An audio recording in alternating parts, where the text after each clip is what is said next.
वक्फ board के मौजूदा कानून पर आए संशोधन विधेयक को लेकर देश भर में चर्चाएं चल रही हैं। अलग अलग मुस्लिम संगठन उसका विरोध कर रहे हैं तो कुछ समर्थन में हैं। बीजेपी इस पर क्या सोचती है, बीजेपी का अल्पसंख्यक मोर्चा इस पर क्या कर रहा है, बात करने के लिए राष्ट्रीय अध्यक्ष जमाल सिद्दीकी जी हैं, उनसे बात करते हैं। सर, न्यूज़ नेशन बहुत स्वागत है आपका। वक्फ बोर्ड कानून को लेकर जो संशोधन विधेयक सरकार लेकर आई, अब जेसीपी के पास है, उस पर आप लोग क्या कर रहे हैं? क्योंकि मुस्लिम संगठनों के बीच में इसे लेकर रोष भी है, गुस्सा भी है। वो लोग कह रहे हैं बिल्कुल तब्दीली कुछ भी नहीं होनी चाहिए। देखिए, माननीय प्रधानमंत्री नरेंद्र मोदी जी ने जो वक्फ का मकसद है, उस मकसद को नीचे तक लागू हो उसके लिए कानून में संशोधन करके जो लूट का लाइसेंस था उसको कैंसिल किया है। वक्फ इसलिए किया जाता है अल्लाह की राह में कि जो यतीम है, जो शोषित है, जो पीड़ित है, जो विधवा है, जो जिसका कोई सहारा नहीं है, उसका देख रेख किया जाए। लेकिन आज तक हुआ क्या? मैं भी 52 साल का हूँ, लेकिन मैंने आज तक नहीं देखा कि वक्फ ने किसी एक बेवा को पेंशन दिया है, किसी एक यतीम को सहारा दिया है, कहीं चैरिटी हॉस्पिटल खोला है। तो ये पैसे जाते कहाँ हैं? आज देश भर में रेलवे के बाद जो सबसे बड़ी प्रॉपर्टी है वक्फ के पास है, लेकिन इसका कोई हिसाब नहीं है। पर आज जो वो लोग जो इस प्रॉपर्टी को दबा कर बैठे हैं, जो वक्फ के माल को इस्तेमाल करके मालामाल हो गए हैं, वो विरोध कर रहे हैं। आम आदमी तो खुश है। आम आदमी को माननीय प्रधानमंत्री श्री नरेंद्र मोदी से एक उम्मीद जाग गई है कि अब हमें भी कुछ मिलेगा। लैंड माफिया बनकर बैठे हैं, वो उनसे लैंड छुड़ाकर, उनसे छुड़ाकर गरीबों में बांटा जाएगा, गरीबों की मदद की जाएगी, इसलिए वो खुश हैं। विरोध ये लोग कर रहे हैं, पर्सनल लॉ बोर्ड। जमाल साहब, यहाँ सवाल ये उठता है कि आपने दो बात कही, लैंड माफिया और एक लूट शब्द का भी आपने उपयोग किया, लेकिन आप इसको लूट और लैंड माफिया वाला बता रहे हैं और अलग अलग मुस्लिम संगठन इनका पुरजोर विरोध कर रहे हैं कि भाई इसमें कोई तब्दीली नहीं होनी चाहिए। आप अब देखें, मुस्लिम पर्सनल लॉ बोर्ड किसने बनाया है, किसकी मान्यता है, किसने चुना बोर्ड को? ये चंद धर्म के ठेकेदार जो धर्म को अपने फायदे के लिए इस्तेमाल करके गरीब मुसलमान को गरीब बना रहे और खुद जो है माला माल हो रहे, ये विरोध कर रहे। उसमें है कौन? असदुद्दीन ओवैसी। हमने खुद सर्वे किया है हैदराबाद में जाकर। उनका जो महल है, जिसको दारुल सफ़ा कहते हैं, वो भी वक्फ की प्रॉपर्टी पर है। मैं चैलेंज करता हूँ, जांच हो जाएगी, दूध का दूध, पानी का पानी हो जाएगा। उनके जो मेडिकल कॉलेज हैं वो भी वक्फ की प्रॉपर्टी है। 5-5 लाख रुपया जो है फीस है हर साल का, 50-50 लाख रुपया डोनेशन है। किसी गरीब को ओवैसी ने दिया एडमिशन? जरा बताएं आके। कभी नहीं, किसी गरीब की कोई सुनवाई नहीं है।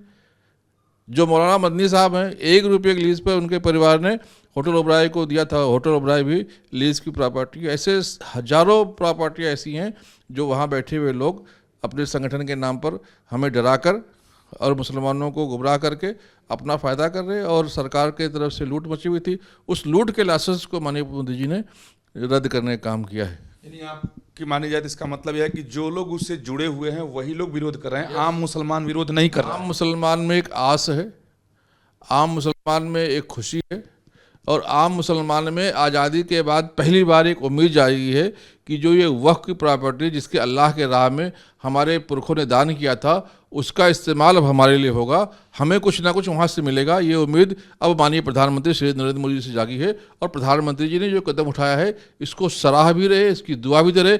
इसीलिए कोई व्यक्ति सड़क पर नहीं आ रहा है। लेकिन इसको लेकर कन्फ्यूजन तो बहुत है, क्योंकि वक्फ बोर्ड जो विरोध कर रहा है या अलग अलग जमातें विरोध कर रही हैं, तो इसको आम समाज, मुस्लिम समाज में सही जानकारी जाए, इसके लिए मुस्लिम अल्पसंख्यक मोर्चा क्या करने वाला है? बिल्कुल, हम जितने भी देश भर के जो राष्ट्रवादी मुसलमान हैं, जो हम चाहते हैं कि वक्फ की प्रॉपर्टी जिस मकसद से वक्फ की गई थी, वो यतीम गरीब को फ़ायदा पहुंचाने की, उसमें इस्तेमाल हो, सब हम निकल पड़े हैं। हम सब जा रहे हैं, लोगों से मिल रहे, उनसे पूछ रहे, भैया विरोध किस बात का है? अगर विरोध इस बात का है कि वक्फ बोर्ड के जो लुटेरे थे, जिनको लूट का लाइसेंस मिला था, वो हमारे बहुसंख्यक भाइयों के लैंड को, जो फ़ायदे की लैंड होती थी, वहाँ वक्फ की प्रॉपर्टी बताकर, वहाँ नोटिस देकर उसको अपने कब्जे में लेते थे, जिसमें हिंदू मुसलमानों में टशन पैदा होता था, दुश्मनी पैदा होती थी। उस पर अगर जांच के बाद अगर वो प्रॉपर्टी ली जाए या उस पर अगर कोई कानून सख्त बनाया गया है कि ऐसी लूट ना हो पाए, तो इसका हमें विरोध करना चाहिए, है कि नहीं करना चाहिए? आपको बताऊँ मैं आपको, और सुन लीजिए, अगर ये विरोध हो रहा है कि वहाँ पर 2 गैर मुस्लिम सदस्य बनाए जा रहे हैं, तो भैया जब आपने हज कमेटी में गैर मुस्लिम सदस्यों को लिया।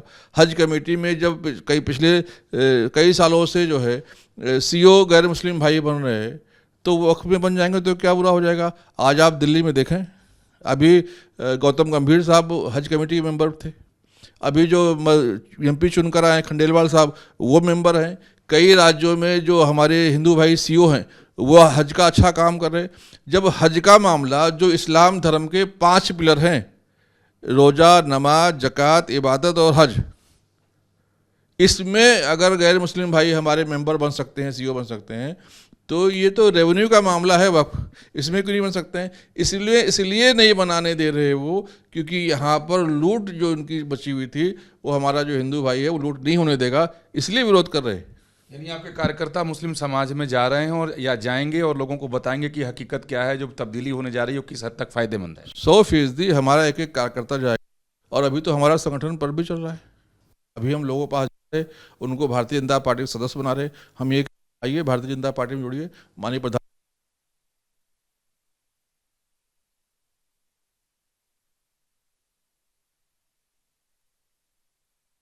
आइए, अपनी तरक्की कीजिए, परिवार की तरक्की कीजिए, देश की तरक्की कीजिए और देश को विश्व गुरु बनाने में हमारी मदद कीजिए। हमने वो भी दावत दिया है, हम सदस्य बनाने के लिए भी जा रहे हैं, हम इस पर भी चर्चा कर रहे हैं। और अब मुझे लगता है कि भारत का जो मुसलमान है वो जाग गया है। अब ऐसे धर्म के ठेकेदारों के कहने पर, उनके भड़काने पर, गुमराह करने पर नहीं आने वाला है। अब देश का मुसलमान अब अपने फैसले खुद करेगा, अब वो किसी के ठेकेदार नहीं आने वाला है। और मुझे यकीन है इंशाल्लाह कि प्रधानमंत्री श्री नरेंद्र मोदी जी के नेतृत्व में देश का मुसलमान भी तरक्की करेगा। एक अंतिम सवाल, क्या अलग अलग राज्यों के जो आपके संगठन के लोग हैं या वक्फ बोर्ड से जुड़े हुए जो लोग हैं, क्या कोई आपने उनको आदेश या निर्देश दिया है कि वो मुस्लिम समाज में जाएं और लोगों के बीच में जानकारी मुहैया कराएं? नहीं, हम सभी से बात कर रहे हैं, जो मुस्लिम संगठन हैं, जो देश हित में काम कर रहे हैं, जो हमारे वक्फ बोर्ड के चेयरमैन हैं, जो हमारे हज कमेटी के लोग हैं, जो हमारे बाकी जो पत्रकार भाई हैं, जो मुस्लिम पत्रकार भाई हैं, जो ऐसे लोग जो देश का भला चाहते हैं, जो ऐसे लोग ये देख रहे हैं कि माननीय प्रधानमंत्री श्री नरेंद्र मोदी जी के नेतृत्व में देश तरक्की कर रहा है, वो ऐसे जब अफवाह फैलाकर देश को कमज़ोर करने वाले लोग शक्तिशाली बन रहे, ऐसे अफवाह के माध्यम से देश को फिर से गुमराह किया जा रहा है, देश के मुसलमानों को बरगलाया जा रहा है, उनको फिर से उनके मन में नफरत घुली जा रही है। ऐसे में सच पर चर्चा हो। और माननीय प्रधानमंत्री श्री नरेंद्र मोदी जी तो सबके साथ मिलकर काम करना चाहते हैं, सहमति बनाने की कोशिश कर रहे हैं। इसलिए मैं बताऊं, माननीय प्रधानमंत्री जी ने एक अच्छा बिल होने के बावजूद उसको JPC में भेजा है कि देश के सारे हमारे भाई बहन उसमें अपना सुझाव दें। तो सुझाव देने के बजाय ये बिल को जो नकार रहे, यानी इनके नियत में खोट है। यानी आप एक सहमति बनाने की कोशिश करें। बिल्कुल सहमति बनाकर ही माननीय प्रधानमंत्री जी हमेशा काम करते हैं, क्योंकि माननीय मोदी जी लोकतंत्र में विश्वास रखते हैं। बहुत धन्यवाद मुझे से बात करने के लिए। तो अल्पसंख्यक मोर्चा मुस्लिम समाज में एक तरफ सहमति बनाने की कोशिश कर रहा है, दूसरी तरफ इस बिल का समर्थन भी कर रहा है। वीडियो जयराम यादव के साथ Vikas Chandra, News Nation, Delhi. News Nation अब व्हाट्सएप पर खबरों की ताजा अपडेट के लिए न्यूज नेशन के इस QR कोड को स्कैन करें।